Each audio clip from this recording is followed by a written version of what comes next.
Welcome to logical sect. रूसी राष्ट्रपति भारत से जा चुके हैं। अब उनकी यात्रा खत्म होने के बाद और इस तमाम शोर शराबे के बाद हमें यह समझने की जरूरत है कि हमें रूस से कागज पर क्या मिला और धरातल पर क्या मिलने वाला है।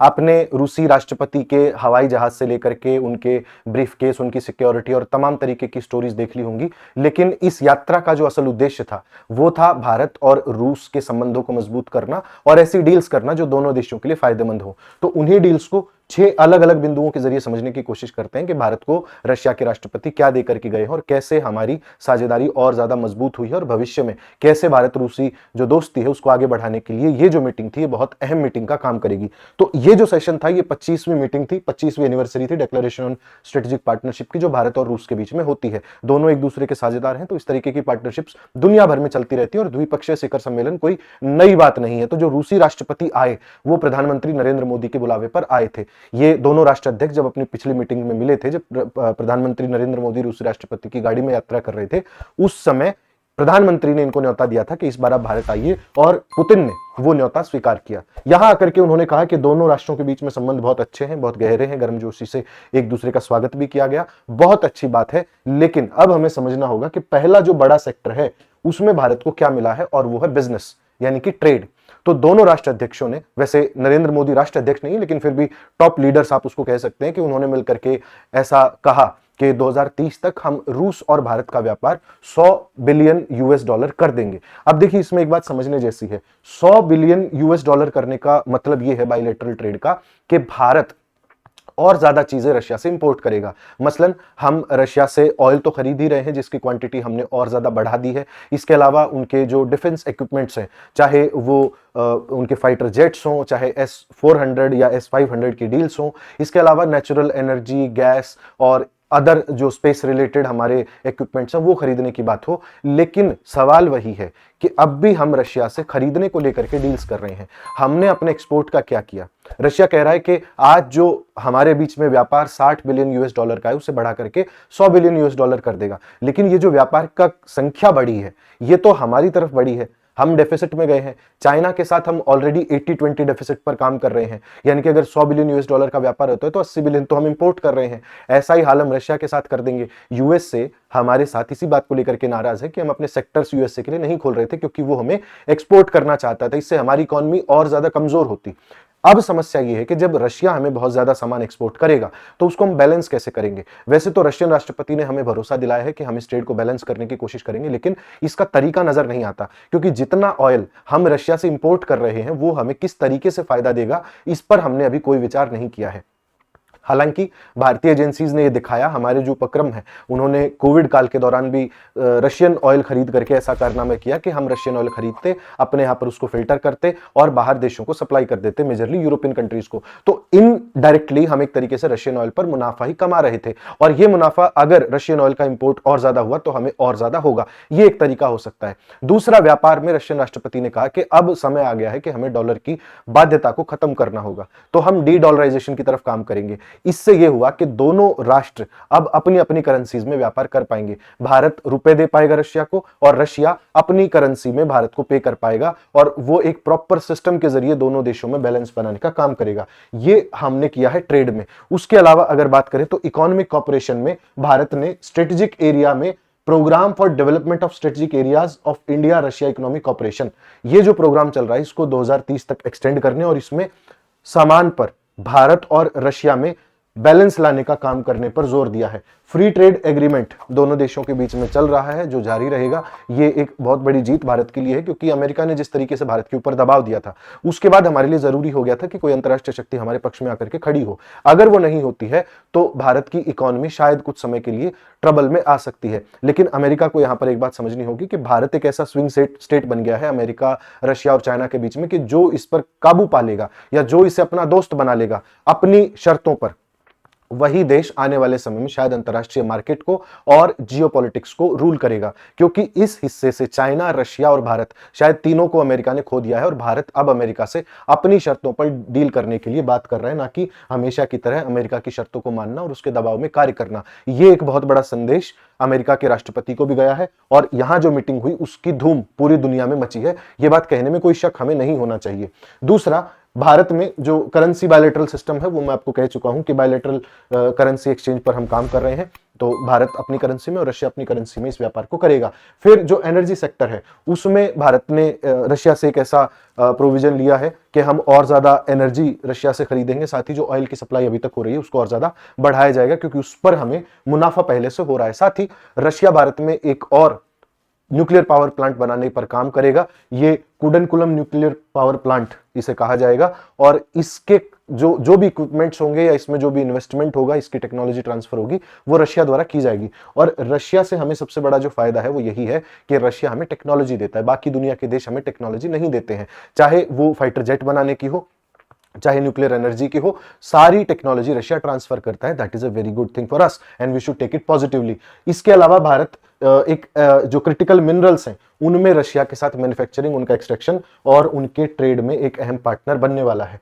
आगे अगर चले तो ट्रांसपोर्ट, कनेक्टिविटी और रीजनल डेवलपमेंट में भारत और रशिया एक ऐसे कॉरिडोर पर काम कर रहे हैं जो इंडिया और रशिया की कनेक्टिविटी को और ज्यादा बेहतर बना देगा। इसमें जो सबसे बड़ा है वो international north south transport corridor, जिसे INSTC कहा जाता है। इसके अलावा चेन्नई व्लादिवोत्स्क ईस्टर्न मैरिटाइम कॉरिडोर और नॉर्थ सी रूट, ये दो रूट ऐसे हैं जो सी के जरिए और ग्राउंड के जरिए भारत को रशिया से जोड़ेंगे।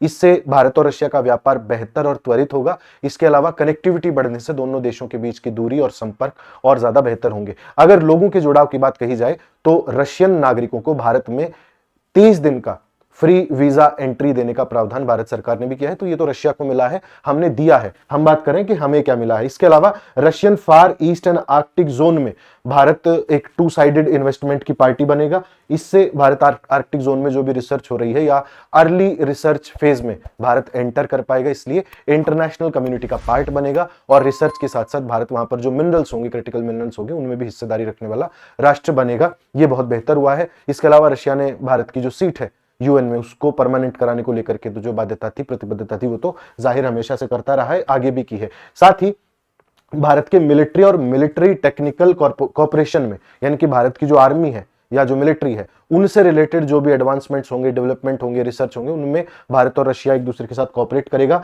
जॉइंट मिलिट्री एक्सरसाइज इंद्र जो है वो होती रहेगी। इसके अलावा जॉइंट मैन्युफैक्चरिंग भारत में करेगा रशिया की मदद से, चाहे वो आर्म्स की हो चाहे किसी और मिलिट्री इक्विपमेंट की हो, जो समय समय पर अलग अलग प्रोविजंस के जरिए भारत और रशिया बात करते रहेंगे। ज्वाइंट रिसर्च और डेवलपमेंट और को डेवलपमेंट किया जाएगा और प्रोडक्शन भी भारत और रशिया द्वारा मिल करके किया जाएगा मिलिट्री इक्विपमेंट्स का, और मिलिट्री से रिलेटेड जो भी रिसर्च होता है उसमें भारत और रूस दोनों देश साथ मिलकर के काम करेंगे। इसके अलावा साइंस एंड टेक्नोलॉजी में क्रिटिकल मिनरल और रेयर अर्थ में भारत और रशिया दोनों एक साथ रिसर्च, डेवलपमेंट और को प्रोडक्शन और इनका व्यापार आपस में करेंगे। डिजिटल टेक्नोलॉजी एक दूसरे के साथ साझा करेंगे।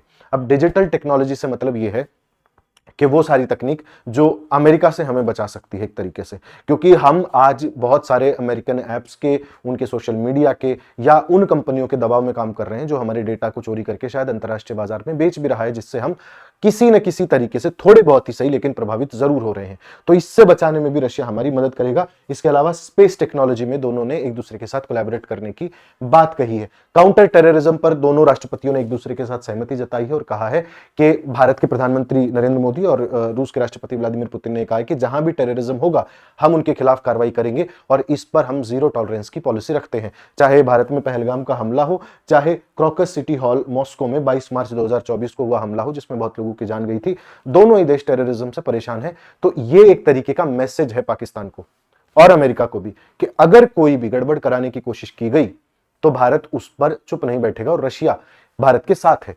साथ ही एक बहुत बड़ा जो मिलिट्री एग्रीमेंट भारत और रशिया के बीच में पहले हो चुका है लेकिन उसको रेटिफाई रशिया ने अभी किया है, वो है रेलॉस का। रेलॉस का मतलब होता है कि भारत और रूस आपस में एक दूसरे के मिलिट्री इंटेलिजेंस, मिलिट्री इक्विपमेंट्स और मिलिट्री बेसिस का यूज कर पाएंगे। भारत रूस के यूज कर पाएगा और रूस भारत के यूज कर पाएगा। इसका मतलब यह हुआ कि अगर भारत पर किसी तरीके से किसी भी राष्ट्र की बुरी नजर पड़ने की कोशिश होती है तो उसमें रशिया भारत के साथ खड़ा होगा, दैट इज फॉर श्योर। ठीक, इसके अलावा काउंटर टेररिज्म, और भारत ने यूक्रेन पर अभी तक कोई स्टैंड नहीं लिया है तो उस पर कोई बात नहीं बन पाई। भारत लगातार कहता रहा है कि पीसफुल टाइम्स है। यूएन सिक्योरिटी में तो भारत लगातार कोशिश करेगा कि रशिया के पुश से परमानेंट सीट वहां पर हमें मिल जाए। है ना। और इंटरनेशनल बिग कैट अलायंस जो IBC है जिसको कहा जाता है, उसमें रशियन प्रेसिडेंट ने भारत को वेलकम किया है और कहा है कि आप भी उससे आकर के जुड़िए और सहयोग को बढ़ाइए। इसके अलावा भारत और रूस जो ब्रिक्स के बहुत बड़े पार्टनर देश हैं चाइना के साथ, उनमें कॉपरेशन बढ़ाने की बात रशियन प्रेसिडेंट ने भारत के साथ की है कि आप ब्रिक्स में अपनी भागीदारी बढ़ाइए, हम इसे एंटी अमेरिका ब्लॉक के रूप में इस्तेमाल कर सकते हैं। लेकिन भारत बहुत समझदार है, सोच समझकर ऐसी किसी ग्रुपिंग का पार्ट बनेगा और ब्रिक्स को अपने फायदे के लिए ज्यादा यूज करेगा। साथ ही भारत को भी सपोर्ट किया है कि ब्रिक्स की चेयरमैनशिप हमें मिल जाए और SCO में भी भारत की स्थिति को सुदृढ़ करने का काम रशिया करेगा। साथ ही फर्टिलाइजर बनाएगा रशिया भारत में, क्योंकि देश में फर्टिलाइजर्स की कमी है, किसानों को आवश्यकता है, तो फर्टिलाइजर्स बनाना, उसकी जो तकनीक है उसके और ज्यादा प्लांट्स लगाना, ये काम रशिया भारत में करेगा।